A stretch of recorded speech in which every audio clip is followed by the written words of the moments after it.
جب تک تم ان کے دین کو قبول نہیں کر لیتے،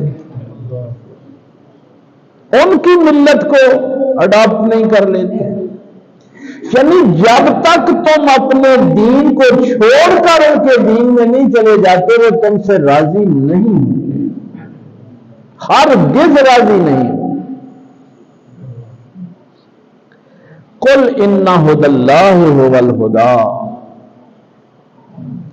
اے محبوب صلی اللہ علیہ وسلم آپ ان یہودیوں سے اور عیسائیوں کو یہ فرما دیں کہ ہم تمہارے دین کو کیوں اختیار کریں، ہدایت تو بس وہی ہے جو اللہ نے دی ہے، تمہاری ملت کا نام ہدایت نہیں ہے، تمہارے پیچھے چلنے کا نام ہدایت نہیں ہے، ہدایت وہی ہے جو اللہ نے دی ہے۔ اِنَّ ھُدَى اللَّهِ ھُوَ الْھُدَىٰ وَلَئِنِ اتَّبَعْتَ أَهْوَاءَهُمْ بَعْدَ الَّذِي جَاءَكَ مِنَ الْعِلْمِ، اب یہ علم آ جانے کے بعد کہ دنیا کی کسی ملت کا نام ہدایت نہیں ہے، ہدایت وہ ہے جو اللہ نے دی ہے، اب یہ علم آ گیا نا، اس علم کے بعد اگر تم نے ان کی خواہشوں کی پیروی کی، اب بھی اگر تم یہودیوں اور عیسائیوں کو خوش کرنے کے لیے ان کے پیچھے چلتے ہو، مَا لَكَ مِنَ اللَّهِ مِن وَلِيٍّ وَلَا نَصِيرٍ، پھر اب نہ تمہارا کوئی مددگار ہوگا اور نہ تمہارا کوئی دوست ہوگا۔ پوچھتے ہیں نا کہ دنیا میں ہمارا مددگار کوئی کیوں نہیں ہے، کوئی احتجاج کیوں نہیں کرتا، دنیا کی طاقتیں خاموش کیوں ہیں؟ قرآن کریم نے ہر چیز کھول کر بیان کی ہے کہ جب تم اللہ کی ہدایت کو چھوڑ کے ان کو راضی کرنے کی کوشش کرو گے پھر نہ تمہارا کوئی دوست ہوگا نہ تمہارا کوئی مددگار ہوگا۔ باقی رہا تم جتنا جی چاہے ان جیسے لباس پہن لو، ان جیسی شکلیں اختیار کر لو، 3 پیس پہنو، ان جیسے بال بنواؤ، ان جیسے بننے کی کوشش کرو، ان کی زبانیں اختیار کرو، وہ ان باتوں سے راضی نہیں ہوں گے جب تک تم ان کی ملت کو اختیار نہیں کرتے۔ اب اتنے واضح حکم کے بعد لیکن اللہ نے اگلی آیت میں میں ذرا ترجمہ عرض کر دوں اور پھر آتے ہیں، الذین آتیناہم الکتاب یتلونہ حق تلاوت، یہ نہیں ہے کہ وہ یہودی اور عیسائی وہ سارے جو ہیں وہ ایک جیسے ہیں، یہ دونوں آیتیں اکٹھی، فرمایا ان میں سے وہ لوگ یتلونہ حق تلاوت اپنی کتاب کی تلاوت کرتے، تورات کی کرتے ہیں، انجیل کی کرتے ہیں، زبور کی کرتے ہیں، اللہ نے قرآن کی بات نہیں کی، فرمایا ان میں سے وہ لوگ جو اپنی کتاب کی تلاوت کرتے ہیں، کیسے کرتے ہیں؟ حق کا تلاوت ہے، جیسے تلاوت کرنے کا حق ہے۔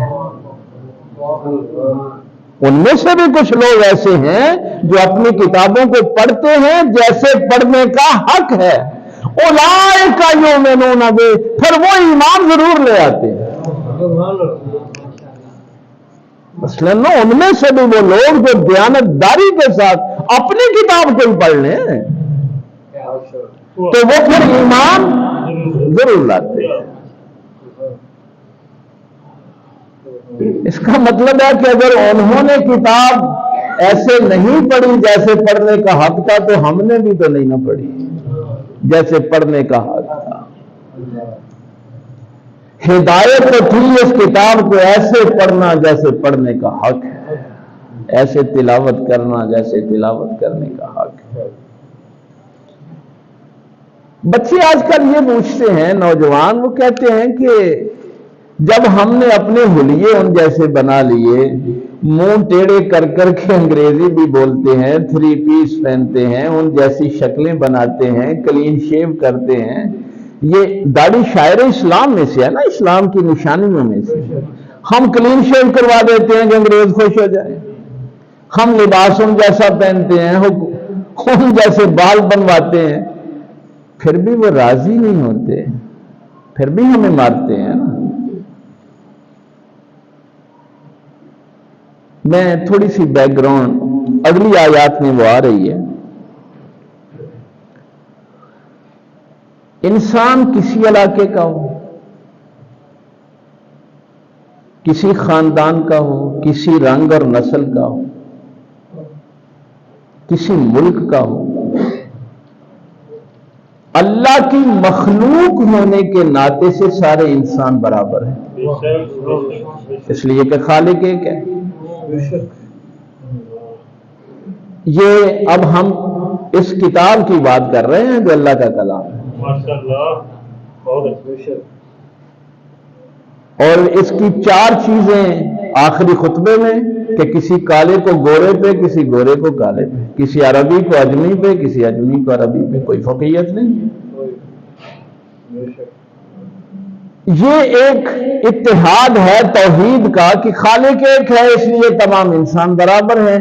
اس میں یہ نہیں دیکھا جائے گا کہ کوئی پاکستان کا ہے، کوئی ہندوستان کا ہے، کوئی امریکہ کا ہے، کوئی سعودی عرب کا ہے، ان کے رنگ کیسے ہیں، ان کی نسلیں کیسی ہیں، ان کی بول چال کیسی ہے. نہیں، یہ تقسیم نہیں ہوگی.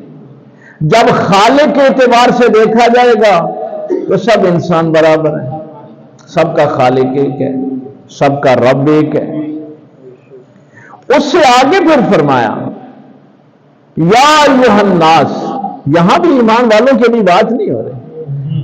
اے انسانوں، انا خلقناکم من ذکر و انثی، ہم نے تمہیں ایک مرد اور ایک عورت سے پیدا کیا. یعنی اب آگے پھر یہ جو ایک ماں اور ایک باپ کا جو رشتہ ہے، اس رشتے سے بھی سارے انسان برابر ہیں. دنیا کے سارے انسان برابر ہیں. وہ ظاہر ہے ہمارا تو تعلق پاک پیغمبر صلی اللہ علیہ وسلم سے ہے، وہاں تو چھوٹے ویژن کی بات ہی نہیں نہ ہوتی، وہاں تو عالمین کی بات ہوتی ہے. کہ وہ جنازہ جا رہا تھا نا، تو سرکار کا حکم بھی ہے کہ جنازہ آئے تو اس کے استقبال کو کھڑے ہو جایا کرو. یہ احترام انسانیت ہے. تو اعتراض کیا گیا یا رسول اللہ صلی اللہ علیہ وسلم، یہ تو یہودی کا جنازہ، فرمائے انسان تو ہے. میں کل ایک جگہ یہ گفتگو ہو رہی تھی تو میں نے وہاں بھی یہ کہا، میں نے کہا ہم رحمت للعالمین صلی اللہ علیہ وسلم کے ماننے والے ہیں. اگر یہودی ہمارے سارے بچے بھی مار دینا تو ہم ان کے بچوں پہ حملہ نہیں کر سکتے. یہ فرق ہے ہمارا اور ان کا. وہ ہمارے سارے عبادت گاہیں بھی گرا دیں تو ہم نہیں گرا سکتے. ہمارے پیغمبر کا جو حکم ہے ہم نے اسی کو فالو کرنا. تو یہ فرق ہے. اب ایک اللہ خالق ہونے کے اعتبار سے اور ایک ماں اور ایک باپ ہونے کے اعتبار سے سارے انسان برابر ہیں. آگے انسانوں میں یہ جو امتیاز ہے، کوئی چھوٹا ہے، بڑا ہے، عالم ہے، جاہل ہے، امیر ہے، غریب ہے، کالا ہے، گورا ہے، عربی ہے، عجمی ہے، ان کی تو کوئی اہمیت نہیں ہے. ان اکرمکم عند اللہ اتقاکم.